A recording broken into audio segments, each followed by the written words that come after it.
Hello friend, अगर आप अपने भाई के लिए भाई दूज पर कुछ स्पेशल बनाना चाहते हैं तो आइए मेरे साथ 3 बेसिक सामान से मैं फटाफट आपको गजब की मिठाई बना करके दिखाऊंगी। तो ये मैं ले रही हूँ मैदा को मैंने 1 कप से माप लिया है। आप चाहें तो कटोरी से भी माप लीजिए और मैदे को हम छन्नी करके निकाल लेते हैं। तो ये हमने 1 कप मैदा लिया है। अब हम दूसरा कप मापते हैं। यहाँ पर मैं टोटल 300 ग्राम मैदे का यूज़ कर रही हूँ और इसको कप में भी देख रही हूँ, क्योंकि अगर हमारे पास वेट मशीन नहीं है तो हमें कप का ही इस्तेमाल करना होता है। तो ये दूसरा कप हमने लिया और इसको भी छान कर निकाल लेते हैं। तो ये मैदा भी छन गई है। अभी थोड़ी सी मैदा और बची है, इसको भी डालते हैं और देखते हैं कि ये कितनी है। तो ये देखिए, ये आधा कप है। तो कप से हम नापेंगे तो टोटल हम 2.5 कप मैदा का यूज़ कर रहे हैं और वज़न से 300 ग्राम है। अच्छी तरह से छान लेते हैं। तो अब वापस इसी छन्नी को रखते हैं। इसमें हम डालते हैं, ये बिल्कुल जो सबसे छोटा वाला चम्मच है, इतना हमने सोडा डाल दिया और इतना ही हम डाल रहे हैं बेकिंग पाउडर। तो बेकिंग सोडा बेकिंग पाउडर हमने डाल दिया और अब ये आधा छोटा चम्मच है। टोटल 2.5 कप मैदा में हमने 2.5 चम्मच ही बेकिंग सोडा और बेकिंग पाउडर का यूज़ किया है। 1 छोटा चम्मच बेकिंग सोडा है और 1.5 छोटा चम्मच बेकिंग पाउडर है। और अब मैदा को हम बहुत अच्छे से मिला लेते हैं, जिससे कि सोडा बेकिंग पाउडर मैदे में बहुत अच्छे से मिल जाए। अब हम मैदे में लगाएंगे देसी घी का मोहन। तो ये पिघला हुआ देसी घी है। अगर आपके पास पिघला हुआ नहीं है तो आप उसको पिघला लीजिए। तो ये हमने 1/4 कप नाप लिया और डाल दिया और अब हम 1/4 छोटा चम्मच और बढ़ा देते हैं। तो इस तरह से हमने थोड़ा सा और बढ़ा दिया है और अच्छी तरह से मिला लेते हैं। वैसे तो मोहन का वज़न से कोई माप नहीं होता है, अंदाज से मोहन बिल्कुल परफेक्ट होता है। तो अभी हम आपको मिक्स करके दिखाते हैं कि ये कितना लचीला या कितना नमी वाला हुआ है। तो इस तरह से हुआ है, लेकिन अभी इसमें थोड़ा सा भुरभुरापन बाकी है। तो अब हम घी और बढ़ाएंगे। तो ये देखिए, हमने 1 टेबल स्पून घी और डाल दिया और अब हम बहुत अच्छे से घी को मस लेंगे। तो अब हम क्या करेंगे, दोनों हाथों से बहुत अच्छे से रगड़ेंगे, जिससे कि बहुत अच्छे से मैदा पूरी तरह से मोहन एक साथ हो जाए। तो ये देखिए, हमने बहुत अच्छे से मसल लिया है। मैदा में बहुत अच्छे से मोहन समा गई है। तो अब ये मोहन बिल्कुल लचीली हो गई है। तो अब हम डाल देते हैं कलर के लिए थोड़ा सा फूड कलर। वैसे मैं कभी फूड कलर का इस्तेमाल नहीं करती हूँ, लेकिन जब कोई बड़े त्यौहार हों, हमें किसी के सामने कुछ परोसना होता है, तो उस समय बहुत थोड़ा सा कलर चलता है, लेकिन ये ऑप्शनल है। डाला वैसे ज़रूर जाता है। तो चलिए, इतना सा कलर हमने घोल लिया और मैदे में मिला दिया। थोड़ा सा पानी डालते हैं और घोल करके इसी मैदे में डाल देते हैं। तो अब हम क्या करेंगे, जैसे हमने मोहन को दोनों हाथों से मसल करके बहुत अच्छे से मिलाया था, ऐसे ही हम कलर को भी मसल लेंगे और बहुत अच्छे से मिलाएंगे। तो मैंने येलो कलर का यूज़ किया है, आप चाहें तो रेड कलर का भी यूज़ कर सकते हैं। तो ये देखिए, कितना नरम मोहन बनकर के तैयार हुआ है। ऐसा ही हमको मोहन चाहिए। तो ये हम लेते हैं दही। दही हमारे पास खट्टा नहीं है, ताज़ा दही है और थोड़ा सा पानी वाला दही है। तो इसी दही से हम मैदे के डो को तैयार करेंगे और थोड़ा सा नरम सा ही डो हमें लगाना है। अगर आपके पास दही खट्टा है तो फिर आप पानी का भी थोड़ा सा यूज़ कीजिए, लेकिन ये दही बिल्कुल खट्टा नहीं है। तो हम सारा डो दही से ही तैयार करेंगे। गूँथने में 2-3 मिनट का ही समय लगेगा और एक लचीला डो बनकर के तैयार हो जाएगा। तो ये देखिए, मैदे का डो हमने तैयार कर लिया है और ये जो डो है, ये आप देख सकते हैं कितना लचीला है। तो जैसे हम कुलचे का डो तैयार करते हैं, बस उसी तरह का हमें डो तैयार करना है। लेकिन अब इम्पॉर्टेंट काम हमें और करना है। डो को हमें बहुत अच्छे से पटकना है। कुछ इस तरह से हम पटकेंगे लगातार 5 मिनट तक। तो जितना हम पटकेंगे इतना अच्छा डो में स्पंजीपन आएगा। चलिए, हमने पटक के भी तैयार कर दिया। इसको थोड़ी देर के लिए कवर करते हैं और अब हम कढ़ाई चढ़ा देते हैं।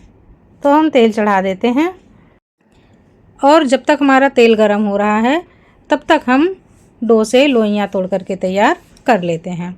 तो ये देखिए, कितना लचीला आटा है, हाथों में चिपक नहीं रहा है, लेकिन काफ़ी सॉफ्ट है और हमने इसको पटक पटक कर बहुत अच्छा खासा स्मूथ बना भी दिया है।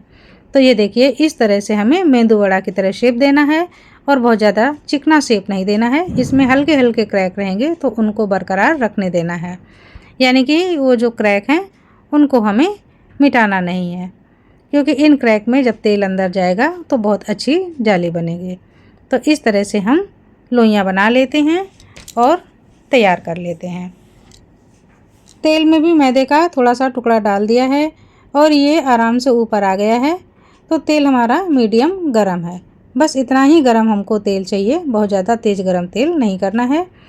अब हम एक एक डो को डालते जाएंगे।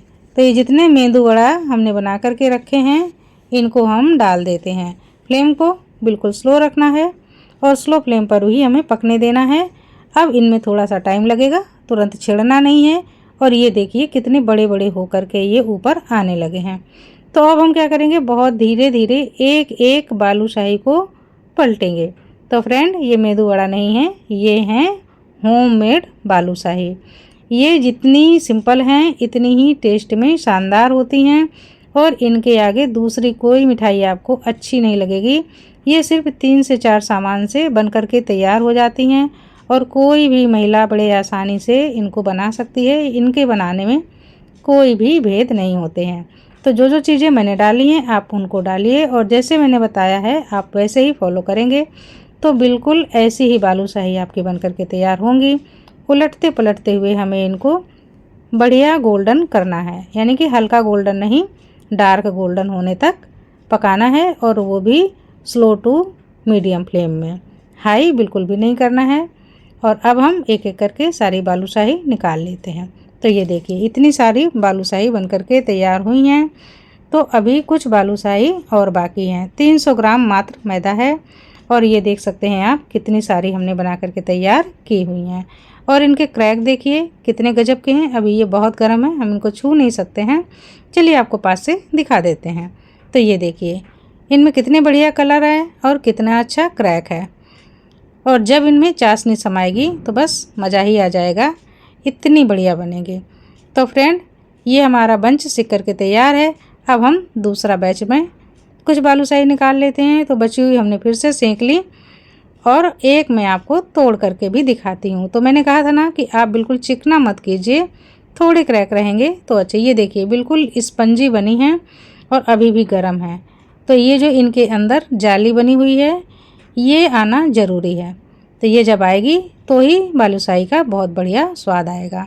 तो रियल बालूशाही ऐसी होती है कि वो बहुत ही जालीदार होती है, बिल्कुल भी ठोस नहीं होती है। उसके लिए हमें सबसे ज़्यादा काम बालूशाही के डो पर करना होता है। अगर डो बढ़िया है तो बालूशाही ज़रूर बढ़िया बनेगी। तो अब हम आते हैं अगले प्रोसीजर की तरफ। तो यहाँ पर हम चीनी डालते हैं। तो ये हमने 2 कप चीनी डाल दी और हमारा टोटल 2.5 कप मैदा था तो 2.5 कप ही हमने चीनी डाल दी, यानी कि आधा कप और बढ़ा दिया। और जितनी चीनी है उसका लगभग आप आधा पानी डाल दीजिए। तो 2.5 कप है तो हम यहाँ पर 1.25 कप पानी डाल देते हैं।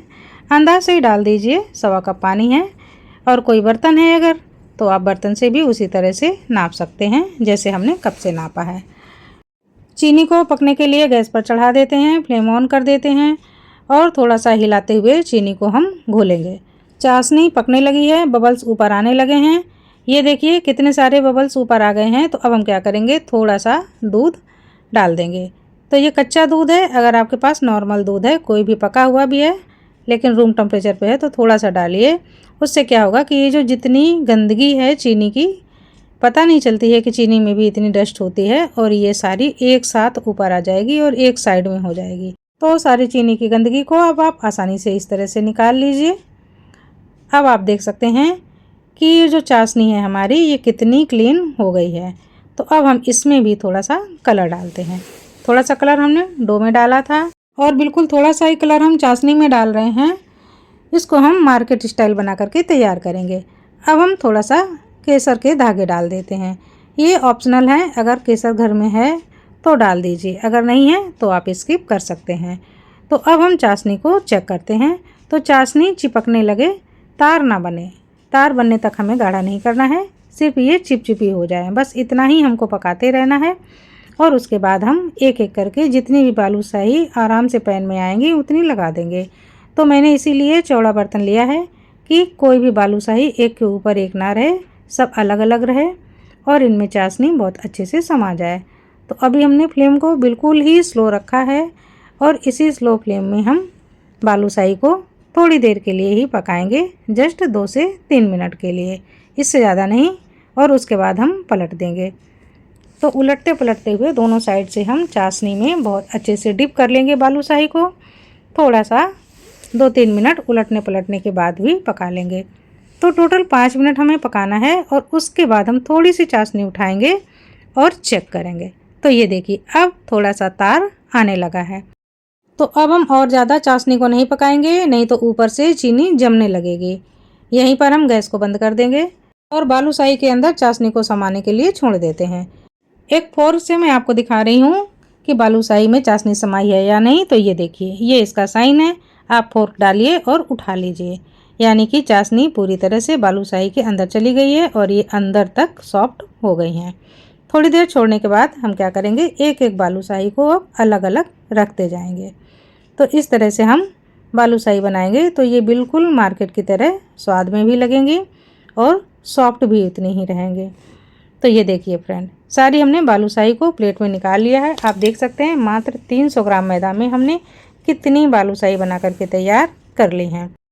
और ये देखिए, मैं थोड़ा सा दबाकर आपको दिखा रही हूँ तो कितनी जूसी बालूशाही बनी है। और जब ये ठंडी होंगी तो इनकी ऊपरी परत भी थोड़ी सी हार्ड हो जाएगी, तब ये खाने में बहुत ही गजब की लगेंगे। तो है ना कितनी आसान और कम सामान से बनने वाली रेसिपी। तो फ्रेंड आप भी भाई दूज पर बना डालिए, अपने भाई को खिलाइए, तिलक कीजिए। और रेसिपी पसंद आए तो लाइक, कमेंट और शेयर कीजिए। नमस्कार।